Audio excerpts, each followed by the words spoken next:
E aí, pessoal, tudo bom? Bom dia. Saudade de vocês, saudade das aulas, né? Mas enquanto estiver essa situação aí que vocês sabem bem que estamos vivendo, né? De pandemia, devemos nos cuidar, ficar em casa e enquanto isso a escola não pode parar, né? As aulas não podem parar. Então, eu gostaria que vocês fizessem um acompanhamento aí comigo da página 32 do livro, As Variedades Linguísticas, lá no finalzinho, onde nós temos ali, eu fiz uns destaques para vocês assinalarem até no próprio livro, né? Ou com caneta marca-texto, ou irem sublinhando a lápis. Variedades linguísticas. Chamamos de variedades linguísticas as mudanças que ocorrem na língua em função da região, grupo social e situação em que o falante está inserido. É preciso ter consciência de que toda língua varia e que o modo como uma pessoa fala pode identificar a comunidade a qual ela pertence, né? Então, complementando essa informação, puxando a situação até para a nossa língua, né? Língua portuguesa. Em língua portuguesa, assim como em outras línguas, há muitos modos de falar. Essas diferenças tornam a língua, essa diferença torna a nossa língua rica em variedades. Mas a gente vai perceber ao longo do estudo aí que não é só uma diferença, são diferenças, né? Basta observar a fala de um nativo de Portugal e do Brasil. E vamos perceber, o livro de vocês, na página 33, faz uma diferença, né, de vocabulário entre português de Portugal e português do Brasil. Vocês podem observar alguns exemplos ali, né, como chiclete, pastilha elástica, né, que no Brasil nós falamos chiclete, em Portugal, pastilha elástica. Aqui nós falamos celular, em Portugal, telemóvel. Brasil nós temos, quando alguém fuma, fumante, lá é fumador, né? Então são exemplos que vocês vão perceber que o significado é o mesmo, né? Só muda o significante, só muda a forma gráfica da palavra, mas o significado permanece o mesmo. Então isso ilustra bem exemplo de variação, né? E prosseguindo aí ainda não, né? Já na página 33, variedades linguísticas do português brasileiro.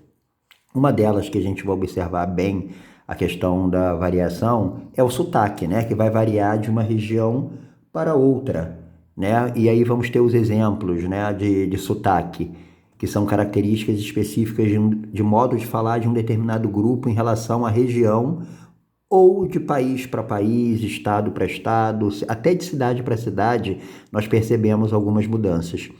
Exemplo, sotaque mineiro, sotaque paulista, sotaque carioca, sotaque norte-americano, e não há nada de errado nessa questão. É uma questão da própria língua, da questão do sistema linguístico mesmo, né? Muda-se a região, muda-se o modo de falar, e a gente não tem nem de ter essa questão do preconceito, né? De achar que o mineiro está falando errado, que o paulista está falando errado. Não. Todas as falas são pertinentes, já que pertencem àquela comunidade e se baseia até em outros fatores, né? Que nós vamos ver mais adiante, como o contexto, ou seja, a situação em que o falante se insere, né? Aí, seguindo ainda, meninos, na página 33, variação dialetal, que é o que nós vimos ainda há pouco, da questão do regionalismo, que é a fala de região para região, de estado para estado, cidade para cidade. Aí vamos ter a questão social, classe alta, classe média, classe baixa. A gente percebe a questão dessa variação em função também da questão social. A idade, a fala do jovem, por exemplo, e a fala do idoso. Sexo, modo de colocar determinadas expressões próprias do sexo masculino ou do feminino. A geração, né? Por exemplo, a geração tem muito a ver com a questão da idade, do período que a pessoa nasceu, né? O jovem, o adolescente, a criança, o mais idoso, enfim. E temos variações de registro, que vai de acordo com as questões do próprio momento, né? O momento que exige formalidade, o momento que exige informalidade. Formalidade seria aquela fala mais correta de acordo com a situação, uma situação de seriedade, uma situação em lidar com uma autoridade, enfim. Ou se estamos falando ou escrevendo, é bem diferente, né? A oralidade, como agora eu estou falando aqui com vocês, estou usando algumas formas mais populares de falar, até para vocês me entenderem bem. E temos a questão da escrita, que se baseia num padrão mais culto, um padrão de registro social, de ascensão social, de correção gramatical, enfim, né? É o que a gente vai entrar agora, o padrão e o não padrão, né? Quando eu falei em culta, em língua mais formal, nós vamos ter aí a questão da variedade padrão. Variedade culta da língua que tem mais prestígio social do que as demais variedades. É a que dá a questão do prestígio, é quando observamos uma pessoa que fala muito bem, enfim. Há uma maior preocupação com a pronúncia das palavras, com a concordância e a colocação vocabular. É colocar as palavras de modo adequado, de modo correto mesmo, né? Concordância do sujeito, o verbo com sujeito, enfim, substantivo com adjetivo.